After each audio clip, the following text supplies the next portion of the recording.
Los arcontes en sí vienen desde muy atrás en la historia. Como les mencionaba, lo conocemos más como Luzbel, Lucifer, eh, y todo ese tipo de entidades negativas. Pero más allá de ellos, en realidad, que no son necesariamente ellos. De baja vibración más que nada. Exactamente, bajos, son muy densos como tal. Entonces, los arcontes en sí son parte de por decirlo, un grupo en los cuales están interesados en poder mantener ciertamente a la humanidad bajo control. Si decimos que existen los grupos de poder Illuminati, sectas masónicas, sectas de diferentes tipos, que lo que buscan es controlar la humanidad o mantenerla ciertamente dominada, y eso lo conocemos bastante, es decir, sabemos de la existencia de estos grupos, pero este tipo de entidades trabajan en un astral diferente.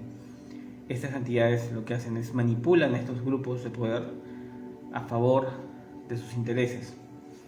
Obviamente a cambio les entregan, les dan poder, por ciertamente a ellos, pero lo que ellos hacen es básicamente buscan intercambio. ¿Y de qué forma buscan ese intercambio con estas sociedades de alto poder? Es básicamente con energía. Nosotros a ellos les servimos como una fuente de energía, como un alimento. Cuando uno sufre como tal, cuando uno tiene sufrimiento de diferentes tipos, incluso las emociones positivas obviamente tienen emociones cargadas, pero cuando uno sufre o tiene ese tipo de situaciones, emite una energía astral, una energía muy poderosa. Si es que, por ejemplo, tú sufres por algún tema familiar, por un tema que falleció un familiar, te fue mal en el trabajo, rompiste con tu pareja, son emociones densas. Todas esas emociones lo que hacen es emitir una energía densa. Esas entidades se alimentan de eso.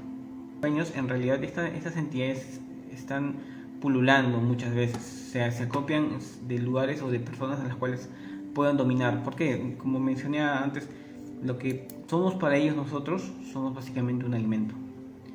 No tan simplemente se comen el cuerpo físico como tal, cosa que entiendo que sí lo hacen a ciertos puntos, pero lo que hacen es utilizan la energía vital de la persona, esa energía en la cual nosotros vibramos y emitimos.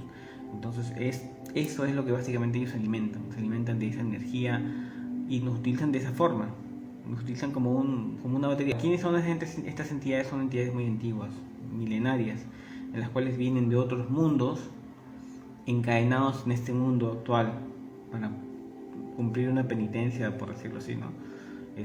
Son seres de muy baja vibración que su tarea es esa, es tentar, es hundirte. Ahora, ¿de qué forma se manifiestan? Como les mencioné, hay varios grupos de poder que utilizan su energía, utilizan su ayuda para poder manipular la mente y la fuerza de mucha gente. Ellos a cambio, ¿qué es lo que le entregan? Rituales. Y hay un montón de tipos de rituales en los cuales esas entidades se alimentan. Esas entidades argónticas se alimentan de rituales que tienen que ver con pacto de sangre, ¿no? Pacto de sangre, sacrificios. Y es porque en ese momento de la muerte, del sacrificio, sin ir muy lejos, los rituales que hacían algunas culturas milenarias antiguas, azteca, lo tenían que alimentar todos los días porque supuestamente entre su lucha entre la luna y el sol, o entre la lucha con la luna y el sol, ese dios, que no recuerdo si Chivalba, si no me recuerdo su nombre, necesitaba sangre humana para poder renacer al día siguiente.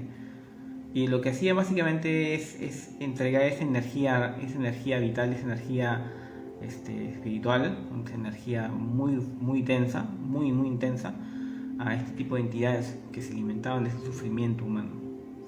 Hablamos del mismo concepto de sufrir, o sea, la muerte, todo lo que vendría a ser ese tipo de sentimientos densos al momento de que uno está expresando algo. Los niños, por ejemplo, tienen una energía muy intensa, especialmente cuando sufren, emiten esa energía que obviamente a este tipo de entidades les interesa almacenar, ¿no? O les interesa consumir. Los arcontes lo que hacen básicamente es intentan controlar a la humanidad. Cuando uno muere y está básicamente aún enclaustrado con los conceptos religiosos, con los conceptos dogmáticos, se te va a aparecer alguien, entre comillas alguien, que te dirá, ¿sabes qué? Esto y este alguien me refiero a, puede ser Jesús, puede ser un Buda, si eres hindú, puede ser el Dalai Lama. Depende de tus creencias. Exactamente, depende mucho de dónde has nacido, pero eso es lo mismo para todos. Entonces este personaje de ahí te dirá, ¿sabes qué? En esa vida debiste haber completado tal cosa, por decir. Entonces tú dices, tienes que volver para poder, para continuar, para limpiar tu karma.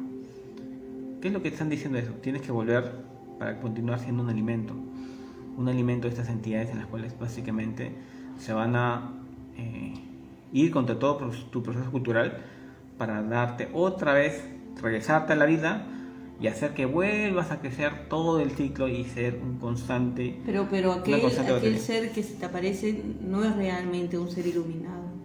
No. Algo que se debe tomar en cuenta al momento de este tipo de entidades o ese tipo de seres cuando se te aparecen a ti, nunca un ser iluminado se te aparece con un ego. ¿En qué sentido no se te aparece con ego? Si fuese un ángel o si fuese un ser divino o un guía maestro, nunca se te va a aparecer como una luz intensa intentando imponerse ante ti, de tal forma que no te sorprende. Siempre... Y tampoco te van a decir qué es lo que tienes que hacer. Exactamente. Ahí hay dos temas. Este tipo de entidades muchas veces se iluminan así como seres de luz que te intentan llenar la vista, y tú obviamente por tus creencias religiosas o lo que hayas creído vas a captar y dices, es un ángel o es algo, y entonces como que les vas a tomar mucho en cuenta lo que te pueden comentar acerca de lo que la decisión o su opinión. Uno cuando viene a este mundo a pasar la experiencia espiritual, la experiencia de la carne, la experiencia para evolucionar como tal, entiendes que no tienes un concepto de pecado. El pecado de por sí no existe, y después ya hablaremos acerca del pecado. El concepto del pecado no existe en su totalidad. Uno viene para experienciar lo bueno y lo malo, e incluso ser malo en el proceso de experienciar. Eso no te quita, no baja a nivel de experiencia. Lo único que hace es que quizás tengas que tomarte más tiempo para terminar de evolucionar. A la larga todos van a crecer y van a salir de ese cuadro. Pero el tema es de que si uno entiende ese hecho de que naces aquí para básicamente experimentar como tal, no importa si es negativo o positivo tu experiencia. Entonces entiendes que no es necesario la rueda del samsara. Tú dices, ok, mi vida aquí en este mundo, en este plano, ya terminó. No tengo necesidad de reencarnar. Pero si es una persona que no ha cumplido su misión, o de repente que ha causado un daño a alguna persona o a personas, ¿no es necesario que vuelva a encarnar? Lo que pasa es que las encarnaciones tienen que ver muy puntualmente con el crecimiento espiritual. Uh-huh. Tú vuelves acá para para reaprender lo que no pudiste aprender, para pulir lo que no pudiste pulir. No vienes con la intención de ser alimento de una entidad. Uh-huh. ¿Entiendes? Ahí está mal. Ahí es cuando ellos se manipulan. Es como que te vuelven a colgar nuevamente en la rueda para que sigas siendo el hámster que va corriendo en la bolita y nunca te des cuenta que estás entrampado y que pienses tú que estás avanzando, pero en realidad estás estancado. Acá hay un comentario. ¿Los dolores físicos y la depresión también son alimento para ellos? Sí.